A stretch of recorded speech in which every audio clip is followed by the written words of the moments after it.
All right, well, it's time.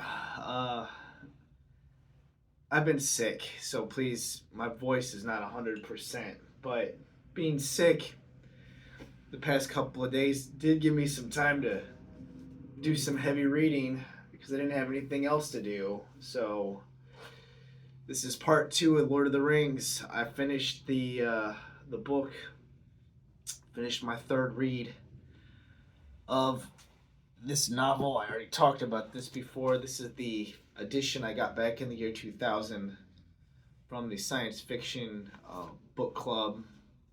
You open up the jacket there so you can see it. Artwork is by Donato, jacket art. So yeah, this was my third read of the novel, and the first time I read this, as I said in part one, I had a hard time with this. The second time I read it, I thought it was better. So I read the book in my 20s. I read it again in my 30s, and here I am reading it again in my 40s. So I've read it, about every, I don't know how long it's been. Um,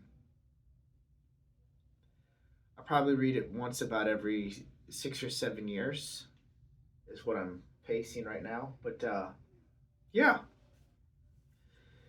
the first time I read it, I would have gave it a 3. The second time I read it, I would have gave it a 4. And having read it again now, I'd give it a 5. This is a 5-star book.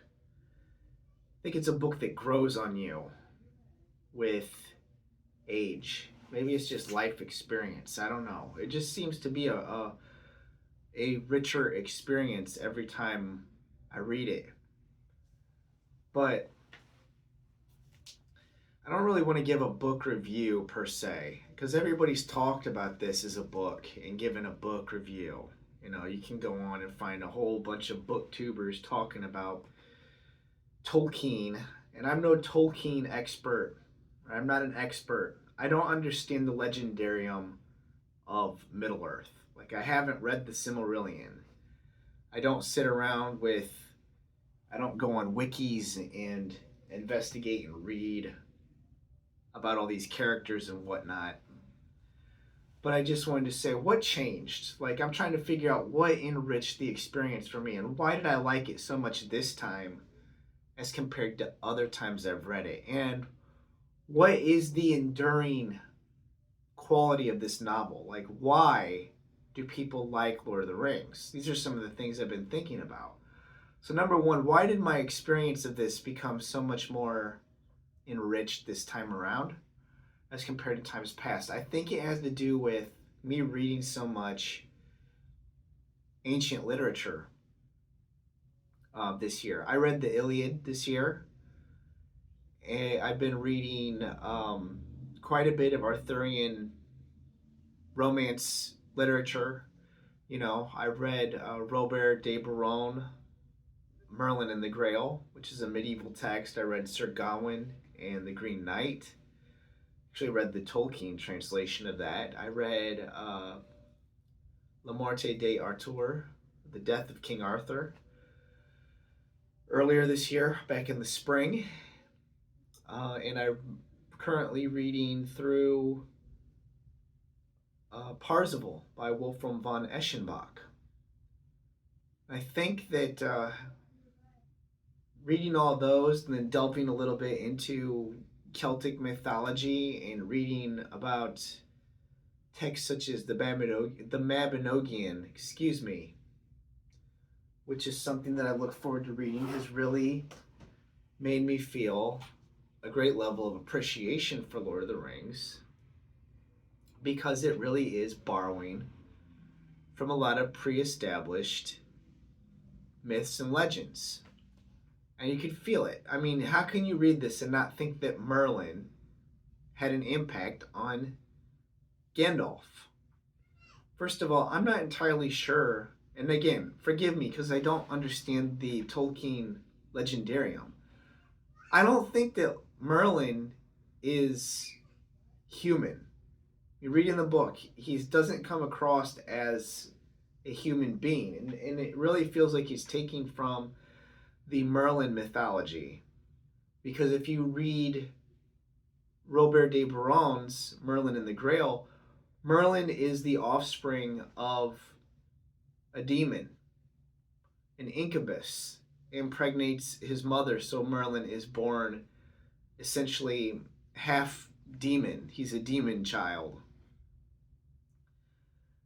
Although in Robert, he is baptized, his mother's a Christian, and so he ends up, all the defilement that would have been on him, he ends up being a good person as a result of his mother being a faithful Christian. Well, Merlin and Gandalf really seem to have a lot of similarities. Um, it doesn't feel like Gandalf is, a man. He feels like he's more than a man. He's more than a person like you or me. There's something different about him. The whole idea of the One Ring, right? The ring, and all of that really feels like it's pulling from a lot of these Welsh and Celtic and Germanic texts.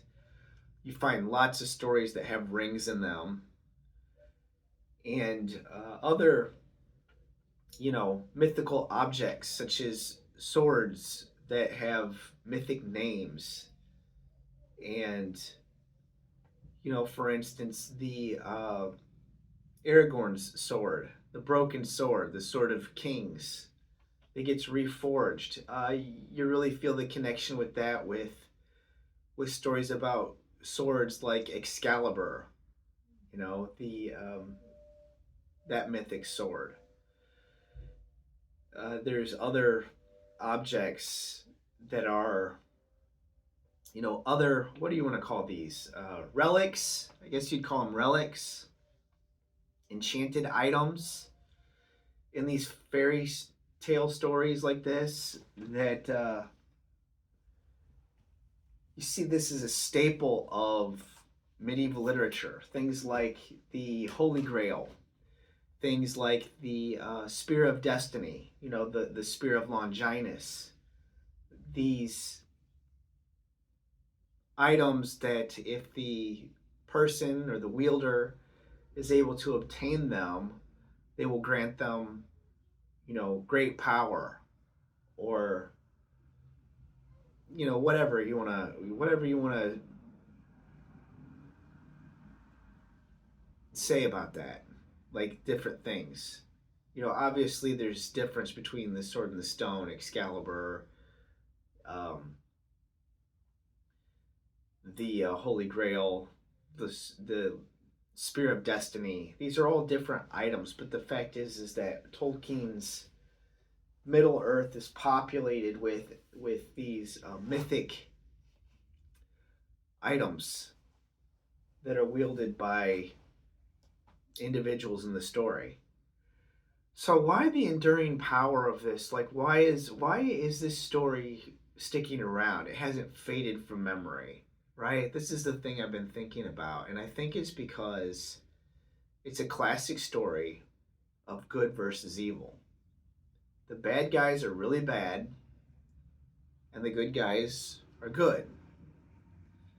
It's black and white. It's see, because the world that we live in right now, it's not that way. There's a scene in the movie by Sam Peckinpah called it's his movie Ride the High Country. And Joel McCrea's character is talking to this girl that they're helping. He and Randolph Scott's character are helping this girl, these two aged cowboys. And she says, my father, something along the lines, I don't have the exact quote here, but she says, my father always says that everything is black and white, that it's just good versus bad. She says, it's not that simple, is it? And Joel McCrea's character says, no, it should be. I think that's what he says. It should be that simple. but it's not. I think that's the appeal of Tolkien, right? This is the world as it should be, but as it's not. That's what makes this a great piece of fantasy literature. It's showing us that the world should be cut and dry. It should be black and white. It should be good versus evil. And of course, you have characters in the book like Boromir that are they make bad choices or they make bad decisions, but for the most part, the ring itself is the corrupting influence of the ring because it has some sort of portion of the Dark Lord forged into it, so that even to possess it, it affects you negatively. It gives off some sort of dark energy. I was thinking about the symbolism of a ring. I know that Tolkien says that he does not like allegory, but why a ring? And you think about like marriage, for instance. See the ring here. What is this ring? What does this symbolize? It symbolizes communion with my wife. This ring. When I put this on, it shows the world, right, that I am bound to another person. I'm bound to my wife. It shows people that I have entered into a covenant, the covenant of marriage with my spouse. And so you think about the ring of power. The ring of power, okay, the ring and all the rings, okay, they tie you to the Dark Lord. Even the ring wraiths, the Nazgul, the 9 men that fell into corruption, the rings bind them to Sauron. And they have lost their humanity through the union or the communion that they're sharing with the Dark Lord. But more than that, I think Tolkien's ring, it represents technology in a way because it's an item that was forged, okay, that somebody took and they made the ring. And you see a very big contrast as you read the novel between the hobbits who lived in the Shire, and they're the most innocent creatures in all of Middle Earth. There really is a parallel to the biblical story of the garden, paradise, okay? That these naive creatures, they're living in a state of bliss. They don't really have contact with the outside world, except for Bilbo, because Bilbo went on his quest, but that kind of makes him an outcast in his own community. But leaving the Shire and going out into the world, what does Bilbo bring back? Bilbo brings the ring back with him to the Shire, and it brings a corrupting, it's the presence of a corrupting influence brought into paradise. And it brings danger with it, and it has to leave. It cannot remain in the Shire. So you see Bilbo at the beginning of the Lord of the Rings. He's being slowly twisted by the ring. It's become, even for him, an innocent hobbit, it's become something that he's got an obsession with. It's really hard for him to let it go. And we see how the ring begins to work on Frodo and how it begins to work on other people around him. And we know what the end result of the ring, possession of it, will be. It will mean the destruction of all of Middle Earth. Because if the Dark Lord gets a hold of it, he will be able to reconstitute himself. Because he's really kind of just like a malevolent force. Or he's not corporeal. Okay, he doesn't possess a body. So the ring for him is a way to reconstitute himself, to form a body. I don't know exactly how it works, but you really, and I think Jonathan Peugeot talked about this, the symbolic world. there is kind of a parallel to artificial intelligence, to AI, right? Like these computer intelligences, these artificial intelligences that we're creating, they present a great danger to the world, but they don't possess an actual body. But what happens if an AI is able to gain form and become like one of us, be created in the image of man? This is something that Frank Herbert touched on with the Butlerian Jihad in the Dune universe. So these are just things that I've been pondering and thinking about. But I'm not going to go on too much longer. I think I'm going to wrap it up there. It's just the ideas. I think that the book, I don't think it gets the credit that it deserves. When you're comparing it, say, to Dune, right? Dune is very much grounded in the real world. Like it is for Frank Herbert, it is the future of man. And so he's touching on politics and he's touching on religion and he's touching on all kinds of things that have real world applications, trade, commerce. Whereas Tolkien is not touching on those. Tolkien is touching on deeper, what do you want to say? Universal historical truths, right? The struggle between good and evil, friendship, devotion, dying for a cause that you believe in, loyalty to your friends, to your king. It's a very different world that Tolkien lived in, because if you think about him, he was born in a time where we still had major empires ruling over the earth: the Ottoman Empire, the British Empire.